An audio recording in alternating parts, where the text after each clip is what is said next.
guest today on Future Fossils, Mitch Schultz, the director and producer of the documentary DMT Spirit Molecule, the founder of Mythify. I'm excited to be able to share company with respect to finding, an honest and interesting, adventurous way to engage with the financial and physical constraints of life and still do something you care about. So thanks for being here, Mitch. Thanks for having me. It's good to be on with you guys, and always good to connect again with some friends. In every episode, and I'm sure that you know this by now, Mitch, if you don't, just play along. We've invited a sort of different angle on time and on responsibility, our place in the cosmos, where the You Are Here map of eternity and where we fit on it, and how different people experience time and experience the sense of the distant past and the distant future. And just given your history of documentary work, you clearly have a bunch of awesome things to say about that. But since Evan brought it up, I think maybe the place to start is to talk about the time-honored metaphor that time is money. Because we were talking about the relationship between how we value our own time and our personal set of values, our ideals and our beliefs, and then how that lines up with the changing nature of work in the 21st century. So I'd love to hear what you think about all of that. Jump right into that. Let's go. Well, I think the idea of time is money is changing drastically in our society. So if you wanted to tie it to that capitalist kind of structure of how we're trying to quantify ourselves and what we're worth and what we're doing, because even the idea of money is changing drastically. As we're seeing the economy start to fall, plus people getting into things that really drives kind of their heart, or what makes life worth living, and getting out of these corporate structures.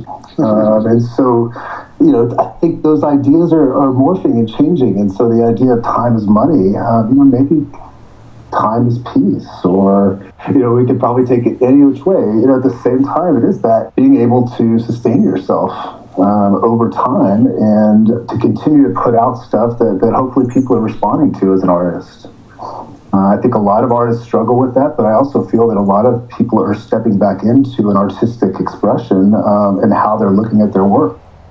I don't know if that answered your question necessarily, or we talked around a bunch of that.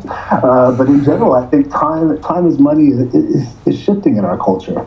Yeah, and again, I think you might be talking to the wrong group of people here. Michael and I know nothing about that. So as artists, constantly struggling every day to find a way to innovate and to find a new foot forward on a daily basis with respect to these constantly changing variables. We can't relate at all, and I apologize.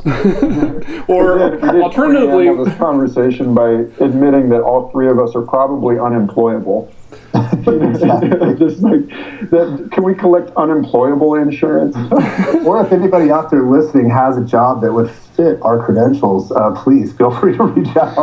Always down to try something new. But yeah, I think part of it too is just almost an inevitable shift or a migration in a way to adapt to changing technologies, because now we can leverage so many new platforms. And like today I was watching a video of a guy who has designed a almost fully mechanized aquaponic system that can be modular and expanded almost ad infinitum using Arduinos that it can control from any point on Earth via the internet, in a way that would in the past take an entire staff or entire group of farmhands, a lot of machinery that would need to be manned by humans in person. Now Arduinos are doing that. And even blockchain technology, Bitcoin, depending on where you're coming at it from, but the blockchain technology behind that is it's starting to shift and redefine how we understand monetary flow or some sort of an exchange mechanism for all this. And it can help separate kind of wage earners or hourly wage earners from the owners and company with these new technologies. And you're right, it's shifting everything that we're doing. It's not just the technology, but then everything else is tying into it.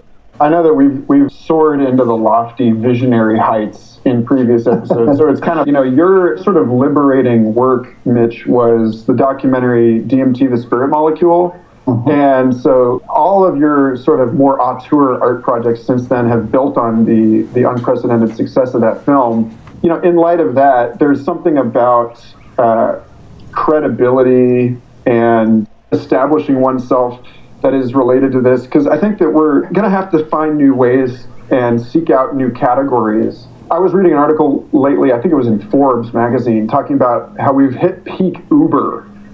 And what they were saying was that the laws in this company around employment are no longer suited to the age, because we, like you were saying, with respect to, you know, you possibly using blockchain to account for things and, you know, list employment categories or work categories, that in the United States, because we only have employee or independent contractor, that a lot of companies have risen up to exploit what is essentially a legal loophole where they don't have to provide benefits for people that are actually doing what would be considered full-time work, you know, with training, et cetera.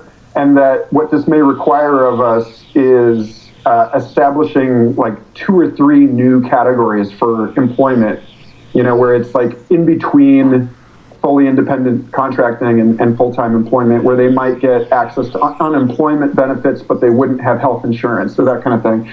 So anyway, I just think it's hilarious that here we are, you know, talking to someone whose work that I hope we spend more time on later in this podcast is incredibly psychedelic, and we're sitting here discussing possibly the most mundane stuff. You are also the person that taught me the importance of establishing my own legal entity as a business, and you know the various benefits that provides in terms of tax filing, etc. So I don't think that these are necessarily 2 separate things, right? The sacred and the profane are actually connected in the middle somewhere, and I propose we find it. I think it's constantly shifting. Who knows? And once we find it, we're going to have to find it in its next iteration. The way things are structured, again, with respect to, say, telecommuting to your job or finding alternative structures and ways of going about your work is going one of 2 ways. Like there's maybe too much of a polarity in that, or dualism, but I've seen 2 types of patterns emerge, and I'm sure there are others. One is the Google sort of approach, where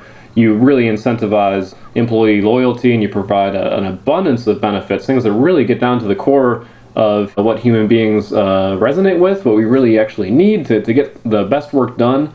And alternatively, the professional market, in a way, almost incentivizes freelance. And I know, like you mentioned, Michael, there are a lot of conundrums there with respect to insurance and sort of these pseudo positions with ill-defined terms. If you're quick and you hustle, if you're a freelance, you can actually make a good amount more in many cases in whatever sector versus full-time employment for a particular company. So there's a decoupling now of that consumer and employee loyalty that we used to see in the past. People now just they want the best products, whatever it is, regardless of where it comes from, whatever company created it.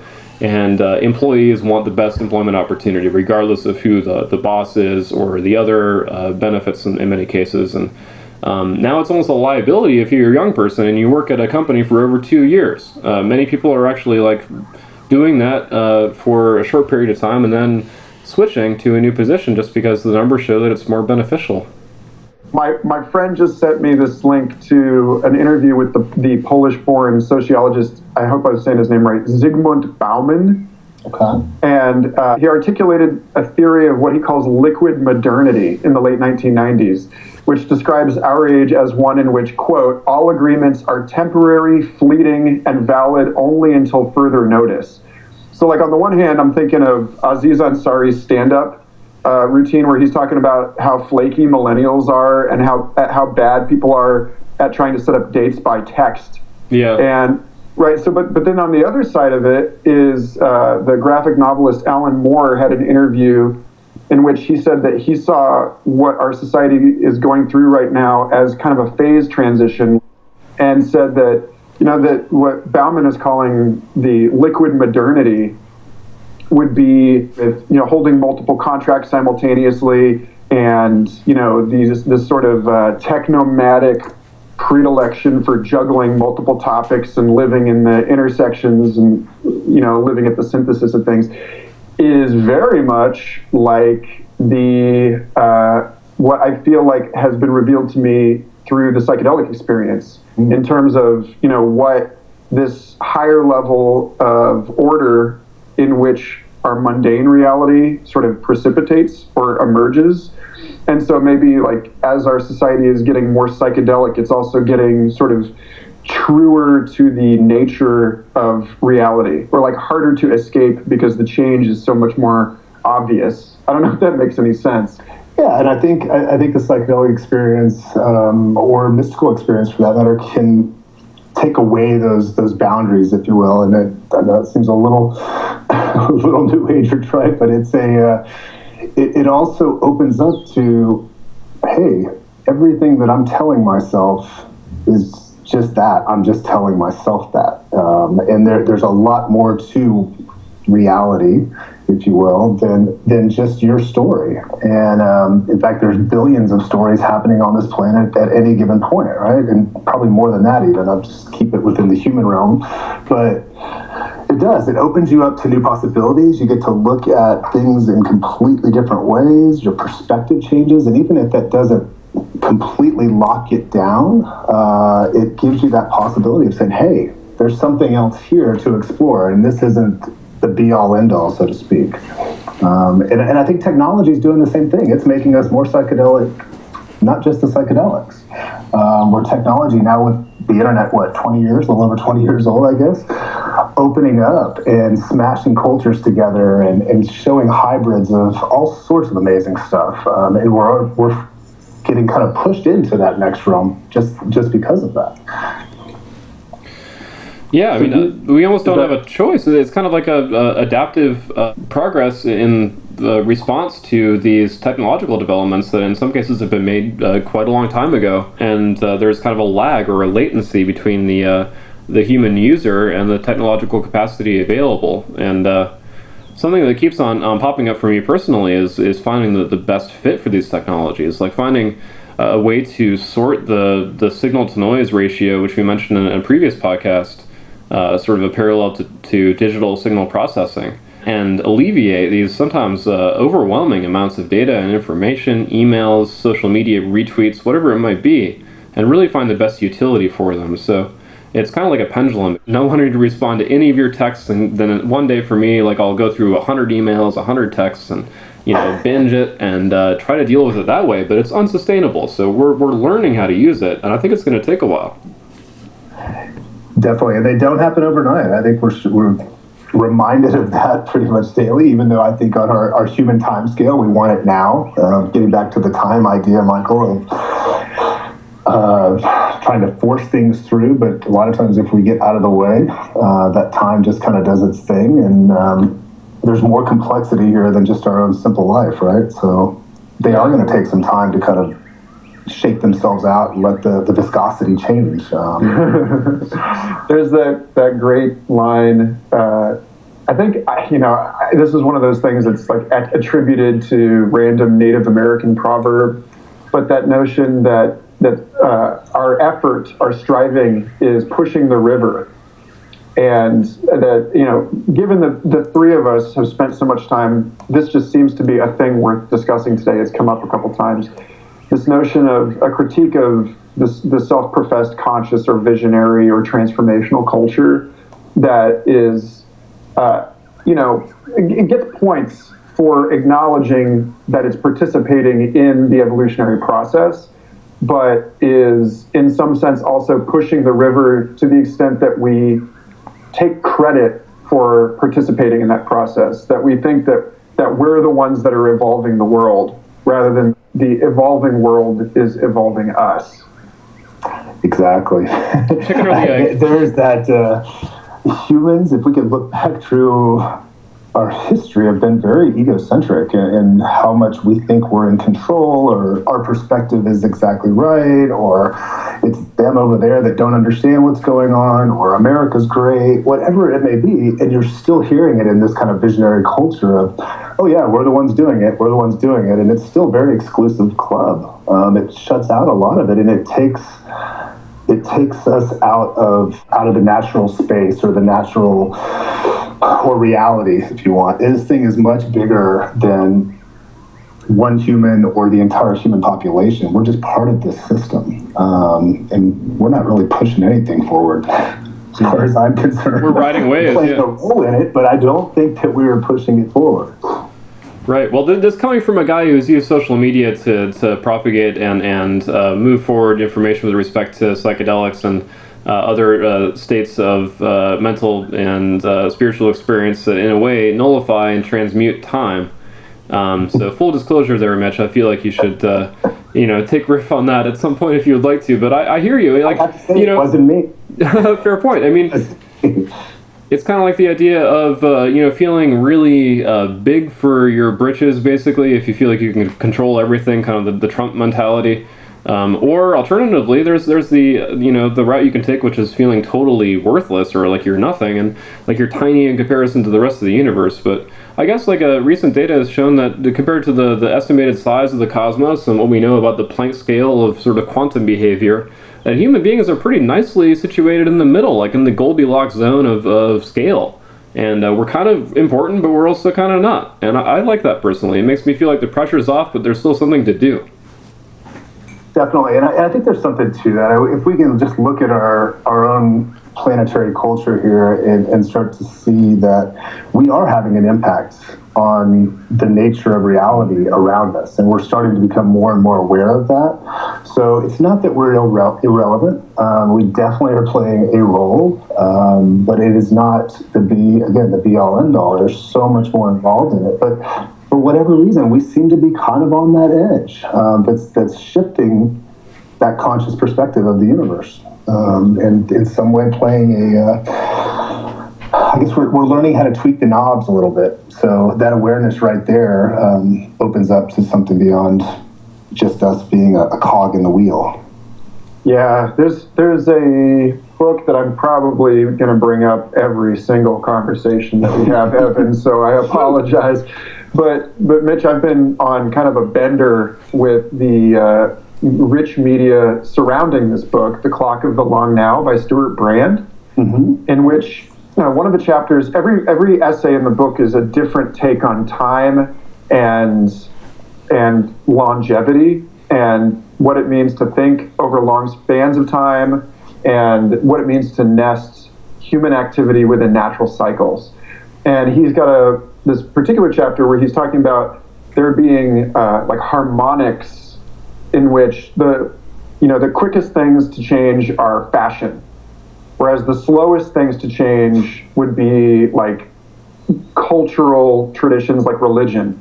And then in between those, you have government, you have infrastructure, and he set like, I think it was like 6 or 7 different aspects of human life that all adapt to change at their own rate. Like the leaves falling off a tree is one thing, but then the trunk of the tree growing is operating at a different pace. And he said, that if we're really to live in time in a mature way, we need to understand the way that these these rapidly changing things influence and also do not influence these slower aspects of human life that actually have more momentum and more like longevity and endurance, and then how that also flows the other way. So we're standing in this multi-dimensional relationship to time rather than seeing it in this sort of like elementary, oversimplified way as just duration, that every minute is the same as every other minute. I've been fascinated just looking at my own life, and a lot of people talk about as you get older, your perception of time seems to speed up. When I was a kid, you're like, oh, summer lasts forever. And now as, an entire year goes by and it feels like it was a day. And if we're looking at maybe the fractal nature of what we're starting to peer into, the general reality or the overarching reality, how does that fit into a fractal representation on those next levels? And I think you're kind of touching on it there, Michael. There was a new article that I read recently as well that there was some, I have to pull this one up now, and I'm going to space on who it was and where it was, but that they found that time and the processes within that the processes within that can run backwards and forwards. It's not just our perspective of a linear structure going in one direction. Right. That it can be going opposite direction at the same time. Yeah, you can conduct almost any scientific experiment in reverse if we could potentially pull that off and wind up with the same results or starting point, depending on how you look at it. And it would get to that point or that at least maybe an idea that it's all happening at the same time, our past, present, and future. And it's just a matter of where we are on that spiral, if you will, to how we're perceiving time. Yeah, we touched on that in our first chat, actually, I think, when we were trying to map out the landscape of time. There is actually like that growing body of research that suggests that there's that cause and effect doesn't just flow in the one direction, and that in some sense the past is limited or constrained or influenced by things that occur in the quote-unquote relative future, which, you know, we shouldn't really be all that surprised about, considering physics has known for over 100 years that what is past and what is future are relative to the acceleration frame of the observer, right? And that, like, because light is moving at a constant speed, that what looks like somebody's future is actually occurring in somebody else's past to the third person standing over to one side. So we would expect that the influence, that relationship would not be so simple. Well, and DeLorean is coming out with a new car, and I What? saw a headline. I was like, wow, DeLorean coming back. I love it. That is awesome. Well, it reminds me in a way of like looking at the reverse causality between maybe cause and effect, or sort of the interchangeability to some degree. And, you know, this is not to take a factual take or to say that this is for sure a proven thing, but there is a great deal of uncertainty and nebulousness in a lot of these descriptions of time and observations and scientific rationalizations of why it exists and what it is. But you know, you could look at like the Big Bang, for example, at the beginning of time, like year zero, as a highly energetic, explosive event, hurtling energy and then matter throughout the then birthing cosmos. But then there's this idea also of the other great all-seeing eye at the other end of the spectrum, which is, you know, what some have referred to, including Terence McKenna, as the strange attractor, or to take like Terence's voice a little bit more, like the strange attractor at the end of history. Is an interesting concept. You know, we were actually just talking to Bruce Damer podcast last week, who was a friend of Terence's, and I kept on meaning to ask him about the strange attractor, and I think it might have come up once in the conversation, perhaps, but I'd love to hear your riff on that, Mitch. Well, I mean, there's something to that. And again, just looking at the idea of the Big Bang, is that just another human concept to try to understand our origins, you know, and just how light is traveling at that point and our perception within that? Is it just opening up to, okay, it's just another kind of egocentric approach? But the strange attractor, I love that idea. In fact, my business partner and I, Steve, have talked about trying to develop Mythify as a strange attractor in a way, where we're able to we're going to put out what we do, trying not to force it in any particular way, and being able to discuss it in hopefully more complex ways that are happening in our political stance and kind of general culture right now, but looking at these emerging ideas and tech, and just letting those that are gravitating to it with their thoughts and ideas feed that, because I don't think it's just the one way that pulls on that strange attractor, but it also is this kind of feedback loop in every direction.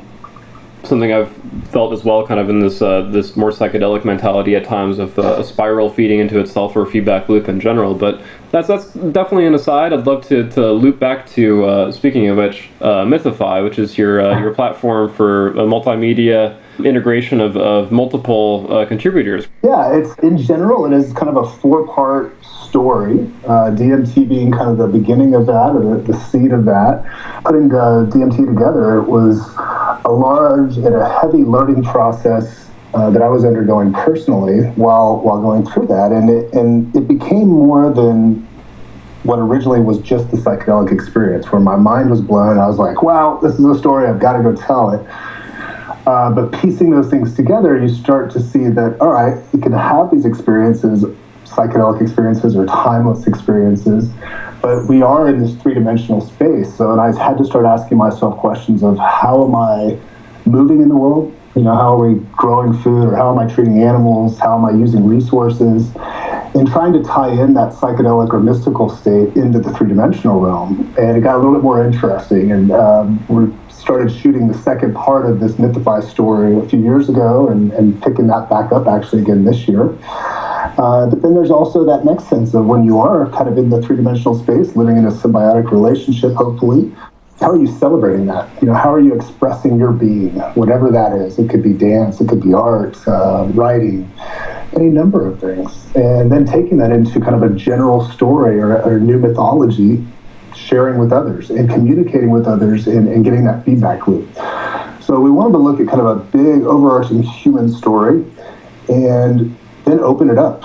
So all of the media that we're shooting for these projects or this 4-part series become open source and almost just jumping off points or entry points for people to come participate in that story.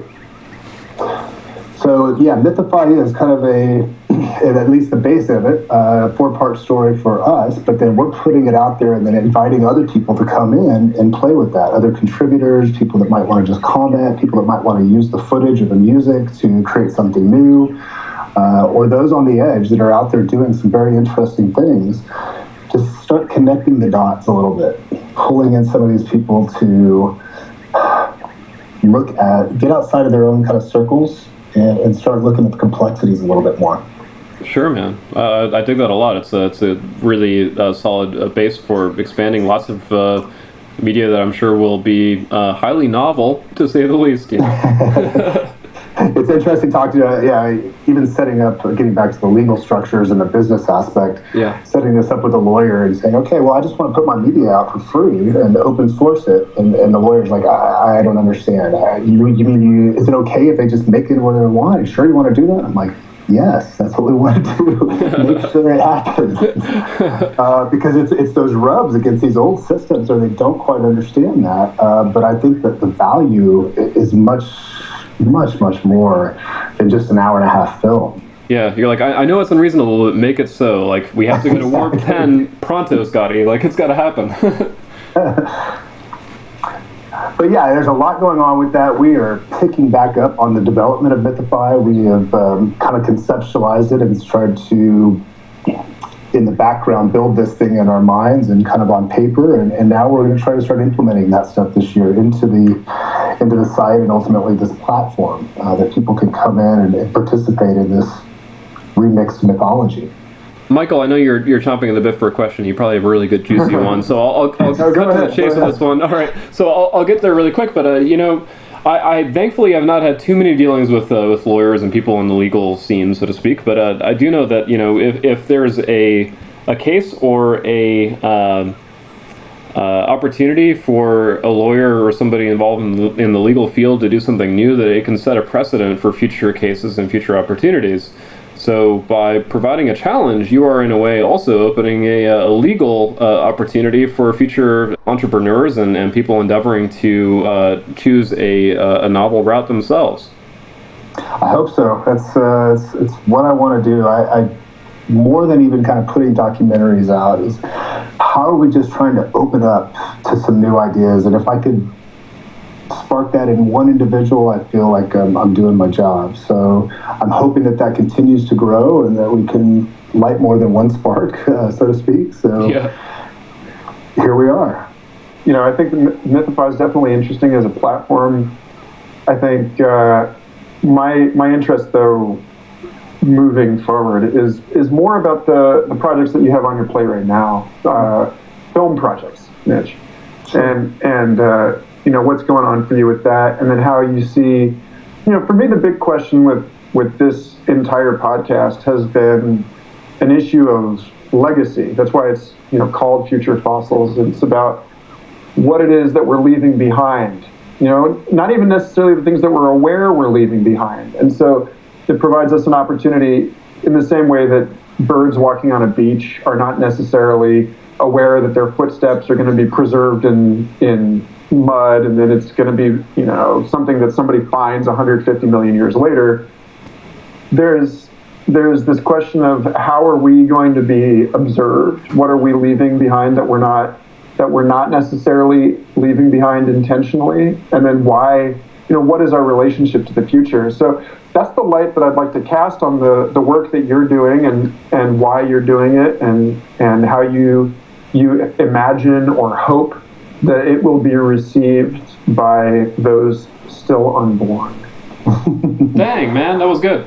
That was very good. I think you answered the question for me. I'm cautious talking about the idea of legacy, at least within myself. I think when I create something, and even just thinking about the spirit molecule, it's really to, even though I can see how that is going to, in some ways, affect an emergent culture down the road, what I'm really trying to do is challenge the current ideas and what's going on presently. I thought there was a lot of disinformation out there about what psychedelics were and what they are and what they can provide for us.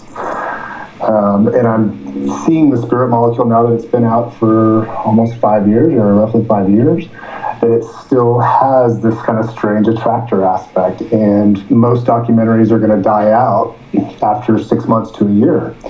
And this one seems to be gaining more momentum going forward. And that, to me, I think addressing like what's happening now, and challenging some of that and leaving it open-ended as well. It's not a lockdown thing, like this is the way it is and this is what psychedelics are and these are the answers. We know it all, so that's it. Leaving it more as a kind of an open-ended approach that gives it some more longevity. It also gives it its impact on the future, hopefully in bigger ways than just the initial release. So I don't know how it's going to affect the future so much.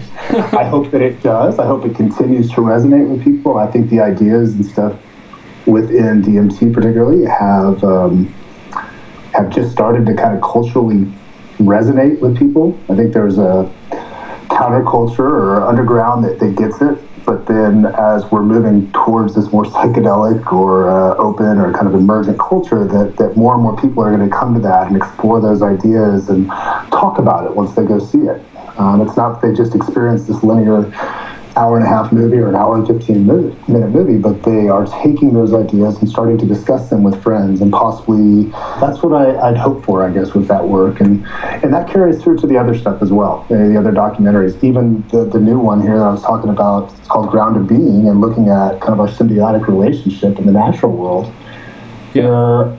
Just getting people to understand that we're part of this organism called Earth floating through space is very exciting for me.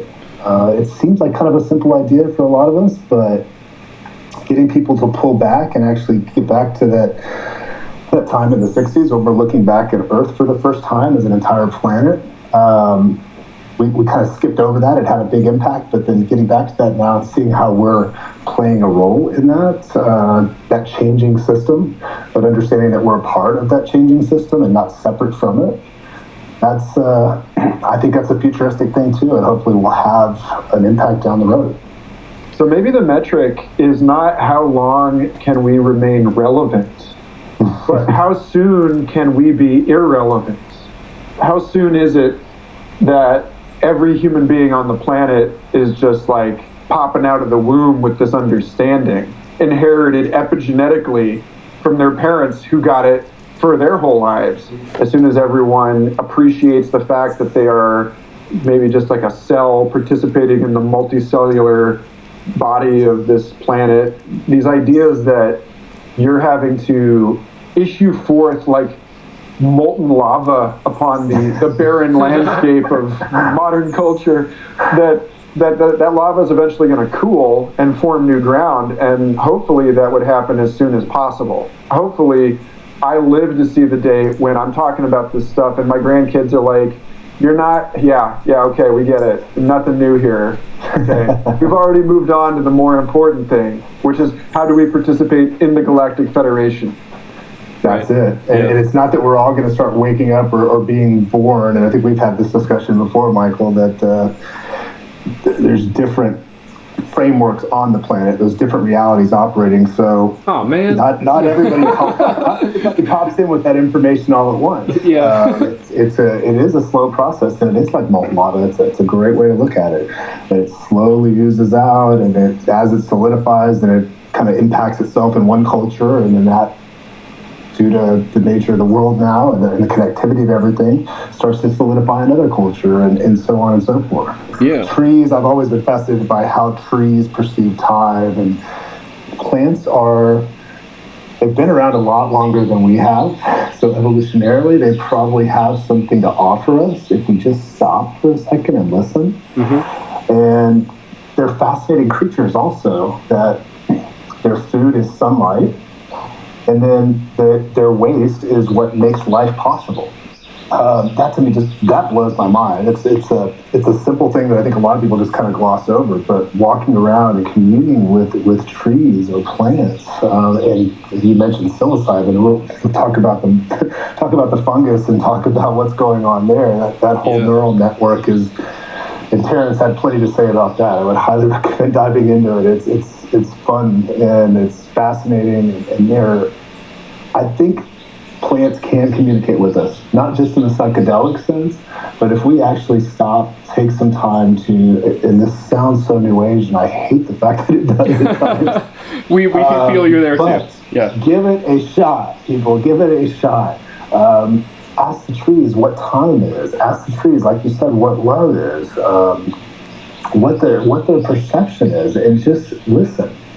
And who knows what comes? And maybe this is all a bunch of new age BS. I don't think it is. I think there's a connection there with these other living organisms that we can actually tune into. And just sitting out in nature and being cautious or being aware of that can bring some beautiful insights and stuff that will stick with you forever. And just, I want to get back to the psilocybin film really quick. We're actually distributing the project. It's a friend of mine here in Austin, Robert J. Barnhart, who produced it, and it's looking at the research that's been happening at Johns Hopkins, UCLA, and NYU with terminally ill cancer patients. So coming to terms with their own demise in a short amount of time, and then getting information from a plant or communication to evaluate your own life. And they've had some amazing success with that. 75% of the patients and the people that were involved in these were saying it's one of the best experiences of their life, and then they're okay with dying. And they also understand that they're not really dying, they're just moving to a different iteration of self. Sure. State change. State change, yeah, there you go. Viscosity. Right? Or plasticity versus, viscosity, etc.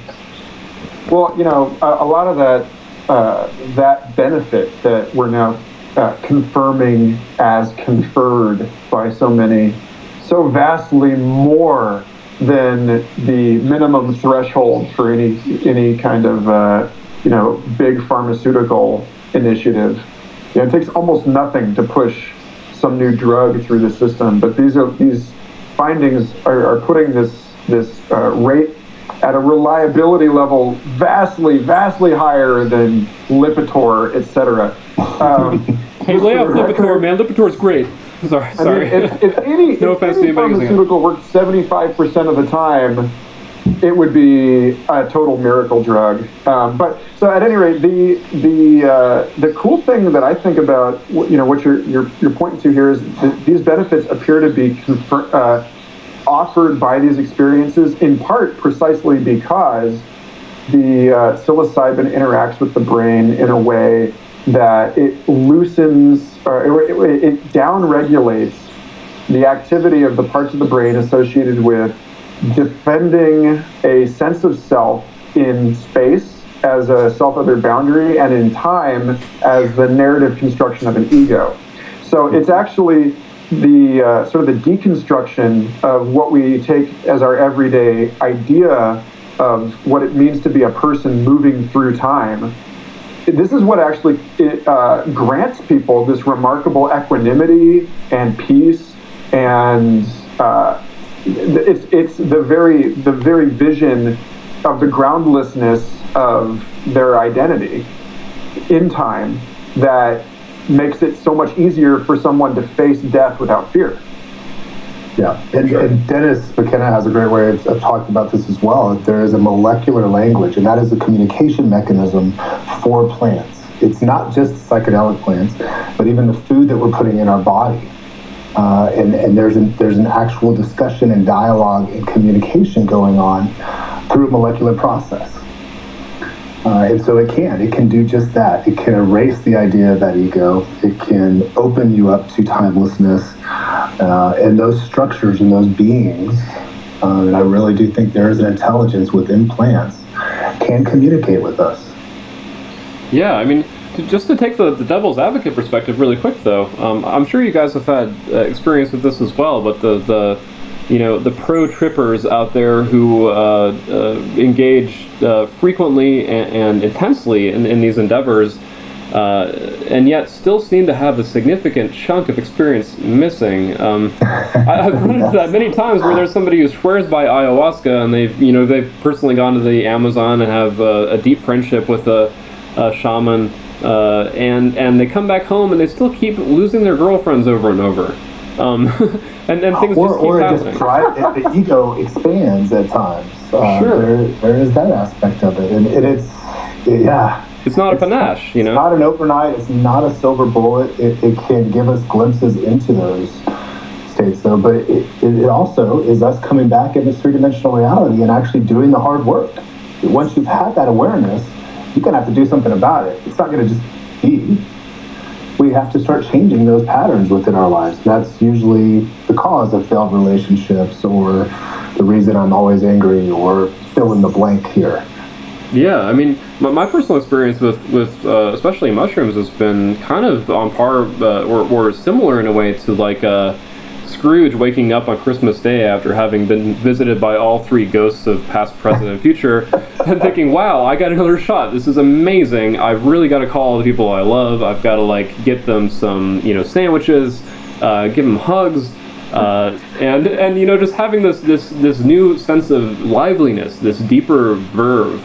That if I take action on it the next day, that's actually my favorite thing about the journey. The day before is the day after. Mm-hmm. The reintegration. Right.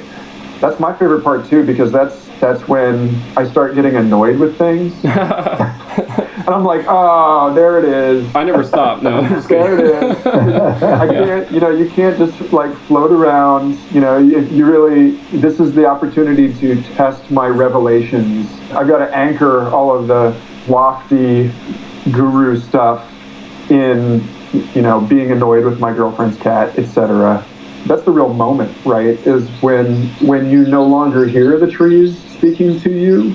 Michael, you should listen to your girlfriend's cat, because it's probably annoyed with you as well. Oh, I know that she is. I know that she is. She's like, oh, him again. I get that with my dog, so I understand. Pets are excellent foils, as are psychedelics. In fact, they are sometimes very closely intertwined in my experience.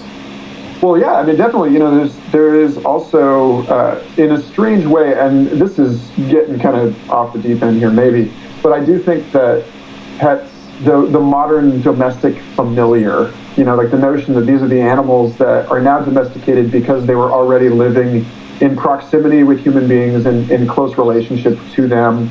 Even cats, which are relatively recently domesticated, were living in our barns and our temples for thousands of years. But it's like there's a sense in which we've been living together for so long that we reflect one another. And so in a weird way, the cat is as a mirror image of something that's going on inside of me. Mm-hmm. And it's almost, I can discover my own agitation or my girlfriend's agitation through the cat. I'll notice that the cat is complaining before I notice that my girlfriend is upset.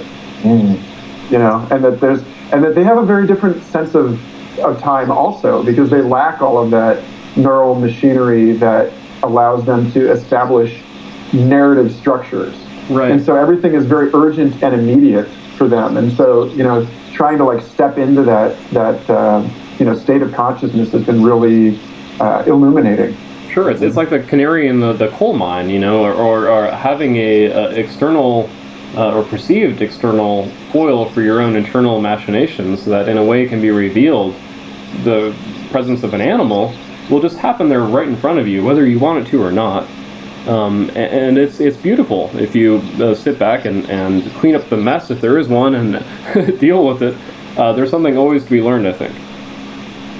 I've been learning a lot this year. I have a puppy. I said puppy's probably about 10 months old, so I guess it's still a puppy, but there's a lot of learning that's been going on with that. And even with my girlfriend, the relationship and how the dog plays a role in that is fascinating to me. Yeah. Because they're very attuned to what's going on, and at the same time, like you said, Michael, it's that immediacy almost of what that is, and that kind of that open heart, right? It's like, well, I can see that you're stressed as hell right now, and they're going to kind of hide over in the corner, or hey, I need to give you a bunch of love right now, or whatever it may be. I'm hungry, damn it, give me some food. Same experience, like seeing my cat like fold its ears back if I'm playing a track too loudly or the wrong kind of music.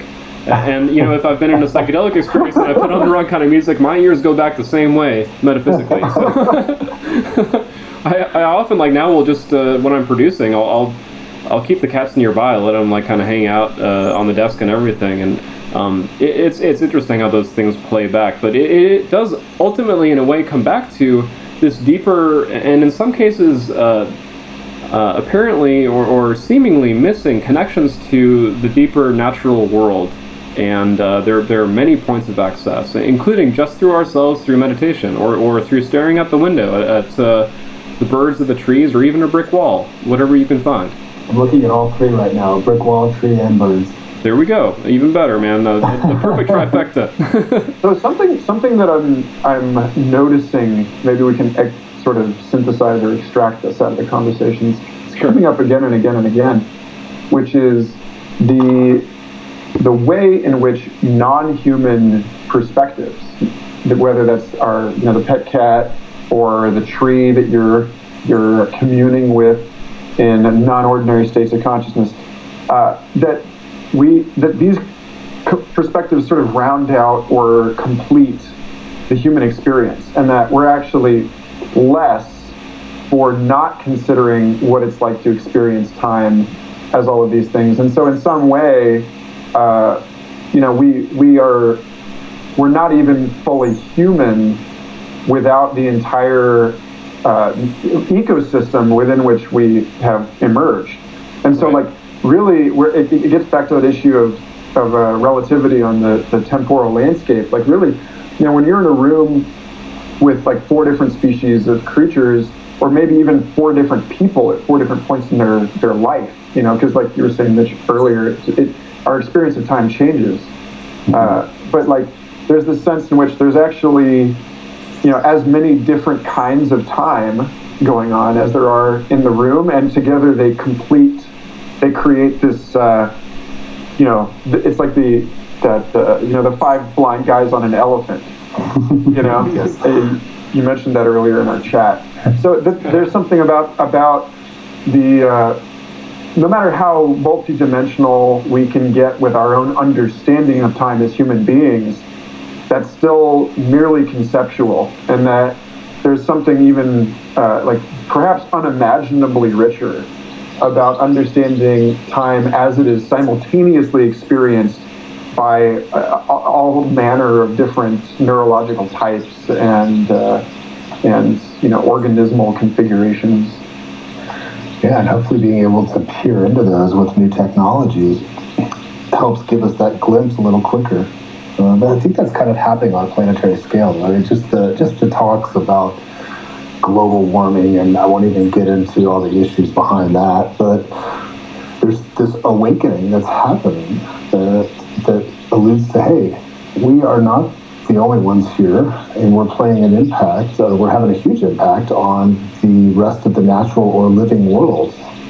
And once we can start tuning into some of that a little bit more, whether that's a cat or a tree or just the planet in general, we will, I think, become, I don't want to say more human, but more, the complexity rises. The whole on steps out.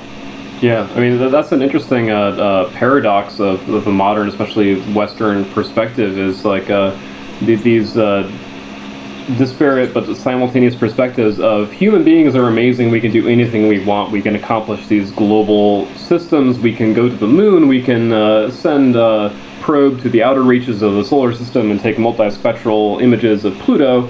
But at the same time, we're obviously not powerful enough to affect the whole planet. And then it's like a big disclaimer, like saying, well, we can't do that. No way. But I think we do have to come to terms with our own power. That's really kind of what it is. And that's where you see these paradoxes as kind of like these disparate views that actually kind of point to the middle of, in my opinion, the fact that human beings have remarkable potential that is largely untapped, but does have a huge impact. Mm-hmm. Or blind power. Right. How we might try to force it and then not even realize what sort of an impact it's having on the opposite side of the planet. If our economy changes, then what's happening to the natural resources in any particular part of the world? These structures are so intertwined that, we need to start to be aware of what that power is. And maybe power is the wrong word, but maybe just, again, our place in that cosmos. Yeah, well, man, this has been really fun. I hope everybody listening has been having a good time too. Hopefully, we haven't left anybody behind, and they're like, "All right, enough of these guys." Well, that's why the stop button exists, and that's why there's lots of other podcasts. So if you're still around, thank you guys very much. This has been Future Fossils. We've been chatting with Mitch Schultz, and we'll post links to the new Psilocybin documentary as well as to the collective Mythify and other links relevant in the description of the podcast. And my co-host is Michael Garfield. I'm Evan Snyder, and this has been really fun. I look forward to future Absolutely. chats. Thank you guys so much, and I hope we can do this again soon. Oh, I suspect we'll be hearing from you again soon. Yeah, I think that might happen. So, thanks to all the listeners out there too. I appreciate you tuning in, and hope you come visit us and check out some of the work. Right on. Well, may the quartz be with all of you. Oh, sorry, pun. Well, quartz is a timing, device in many cases with respect to data and digital communications. So, yes. Or from Michael's point of view, the glass. There we go. Yes, the Google Glass. The quartz age. But we won't go there. Not yet. Soon, I suspect. So, thank you guys very much. Sending big love, big hugs from New York City, and we also got Austin, Texas represented, and we tend to go all across the board. We do this actually via Skype for now until we can meet in person more often with our guests, and it's interesting to be able to cross those geographical divides as well as psychological. So stay tuned. Thanks, guys. Yeah, definitely. Thanks, Mitch. And hey, Mitch. Yes, sir. While we still have you on the call, now is a good time to discuss. I know you and Evan, you might want to take the point on this one because I don't know what you guys have talked about so far and what you haven't. Evan, are you still there? I am, yeah. Okay, cool. But I know that we've been talking about the distribution of this podcast, and that this is where you're going to take over, Evan. Okay. Oh wow! All right. Thanks for the setup. Yeah, that's fine. I'll take that. I'll take that, buck. Well, because I don't remember quite exactly where you were with Matt about all of that, etc. Right on. Well, Matt and Time Wheel have their own podcasts they're doing, which I'm gonna probably be on again at some point in the near future. But we have opportunity here to look at multiple distribution channels, and we've had a few offers. And one of which is from Lost in Sound and our good friend Pat. And we wanted to talk to you about that as well to see how maybe a Mythify or DMT Spirit Molecule would fit in. If you guys are interested in reposting or maybe just being a guest on the future casts that we have, where you're comfortable with them. Ask that. Absolutely. Wow. Okay. Absolutely. I would love to put it out, and I'd love to come back and continue this conversation, and we'll put it out across all of our channels for sure, and not just this one. Let's send me the other ones. I think all of it's going to be relevant to our audience, so I'd love to help you guys out in that regard. Awesome. Thank you very much, man. Yeah. Absolutely. Our last. That's what it's all about, baby. It's what it's all about. Exactly. Yeah. I mean, I thought I would just kind of provide all the chips there on the table and then let you grab what you wanted. But our last guest was actually a consultant for NASA, and he used to. Talk quite a bit in person. Yeah, Bruce. Sure. Okay, yeah. So we've had some good guests line up already, and I've been pleasantly surprised by the opportunities we're presented with. We actually have another podcast coming up here in under the hour, I believe. Correct, Michael? Yep. 40 minutes, 37 minutes from now. Yeah, so we're just recording as many as we can, and we're going to edit them to the best quality available, and we'll have a batch available right away before we're ready to drop everything, so we have a good amount of content set up. So I know you and I, Mitch, had talked about me providing written content. Matt has kind of let his team take the point on that for the time being, so this is a way I could provide some content for you guys as well.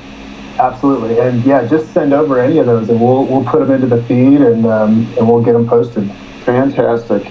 Sounds good. We'll be in touch about the logistics, and you know, we're definitely in the mind of kind of letting things take the improvisational flow within moderate constraints. So if you're cool with that, that's I think a good way to go. Absolutely, yeah, definitely. And let me know when we can do it again, and look forward to it. Michael, are you in Austin right now? I am, sir. What are you up to this week? Steve is flying back in town on Thursday. Uh-huh. And we're immediately turning around and going out of town for some much needed exploration. But we will be back a week from today, and we should plan on getting together. So wait, you're not going to be in town on Thursday night, correct? We will be, but Steve gets in at 4:30 after, a 15-hour flight. So are you performing or something? Or? Yeah, it's the first anniversary of Loopers Night, and it's a really solid lineup. Jason McKenzie from Sunray and a couple other guys. It's very like groove, like drummer percussion heavy. Okay. Yeah. I mean, let's why don't we touch base, because he might be down, but I don't want to make any promises. Right. Well, I'll invite him too then. That's probably the best. There you go. Invite him. Sounds good. All right, guys. I'm going to go do some research here for our next guest, Mariah. But Michael, we'll link up soon, and Mitch, I'm sure we'll be in touch, man. You have a great night. Thanks, man. You guys too, and then I'll talk to you next week. Sounds great, man. All right. Take care, guys. All right. Peace, brothers.